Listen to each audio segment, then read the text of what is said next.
அதுக்கப்புறம் தான் ஒரு ஊழியக்காரர்களை சந்தித்து கிறித்துவத்தை பற்றி சொன்னார். அதற்கு பிறகு நான் கிறித்துவத்தை நல்லா படித்தேன், நிறைய கற்றுக்கிட்டேன். அப்போ தான் உங்களுடைய போதனைக்கெல்லாம் நான் வருவேன். அப்போ நீங்கள் என்ன பார்த்துருப்பீங்க. அவர்கிட்ட என் மனசில் இருக்க கவலையெல்லாம் சொன்னேன். அவருக்கு நிறைய எனக்கு ஆறுதல் வார்த்தைகளை கூறினார். அதுக்கப்புறம் தான் நான் கிறித்துவம் நான் மாறுவேன். ஃபாதர், என் வீடு இங்கே தான் இருக்குது. என் வீட்டுக்கு கொஞ்சம் வந்துட்டு போகலேன். போகலாம் தோழர், வாங்க. வாங்க ஃபாதர், எங்கள் வீடு தான்.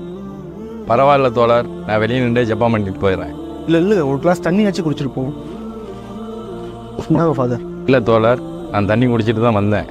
நான் வெளியே நின்று ஜப்பான் பண்ணிட்டு போயிடுறேன். தப்பா எடுத்துக்கா ஜோசப்பு, அவருக்கு வேலை இருக்குப்பா, நிறைய வேலை இருக்குது. அதனால தான் அவர் வெளியே இருந்து ஜம்ப் பண்ணிட்டு போகிறேன்னு சொல்கிறாருப்பா. வேற ஒன்றும் இல்லைப்பா, நாளைக்கு ஊழியத்தில் பார்ப்போம். அப்போ அந்த விஷயத்தை நான் பெருசாக எடுத்துக்கல. ஆனால் மார்ட்டின், உங்கள் வீட்டில் மீன் குழம்பு சூப்பர். நான் போயிட்டு வர்றேன். Okay father, thank you father. எனக்குன்னு ஒரு சுயமரியாதை வராதா? நான் என்னையும் மனுஷங்க மதிக்க மாட்டாங்களா? நானும் ஒரு மனிதன் தானேங்கிற அந்த சுயமரியாதைக்காகத்தான் நான் உள்ளே வந்தேன். எனக்கு அது கிடைக்காமலே போயிடுச்சு ஃபாதர். தீண்டாமை விட்டு விலகிட்டேன்னு சொல்லிட்டு ஒரு மாயையில் நான் வாழ்ந்துட்டு இருந்தேன். அதுக்கு மனசு உடஞ்சி ரொம்ப கஷ்டப்பட்டுட்டு இருந்தேன் ஃபாதர். அப்போ தான் என்னுடைய கல்லூரி நண்பர் ஒருத்தர் இருந்தார். அவர் இஸ்லாத்தை பற்றி என்கிட்ட எடுத்து சொன்னார். அவருடைய சகோதரர்கிட்ட என்கிட்ட கூட்டிகிட்டு போனார். மச்சான், இதான் மச்சான் பள்ளியாசல். மச்சான், நாங்கள்லாம் உள்ளே வரலாமா? என்னடா மச்சான் இப்படி கேட்குற?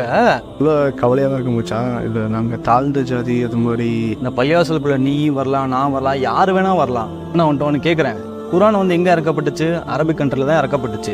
இப்போ யார் சிறந்தது? அரபி சிறந்தவனா இல்லை நான் சிறந்தவனா?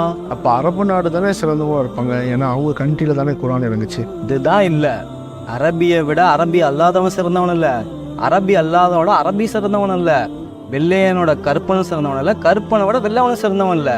உங்களை யார் திரும்ப சிறந்தவன்? இறைவனுக்கு யார் அஞ்சிக்கொள்ளனோ அவன் தான் சிறந்தவன். நீ வந்து இறைவனை அதிகமாக அஞ்சிக்கொள்ளுன்னு வச்சுக்குவேன், நீ தான் என்னை விட சிறந்தவன். நீ தான் சிறந்தவன்.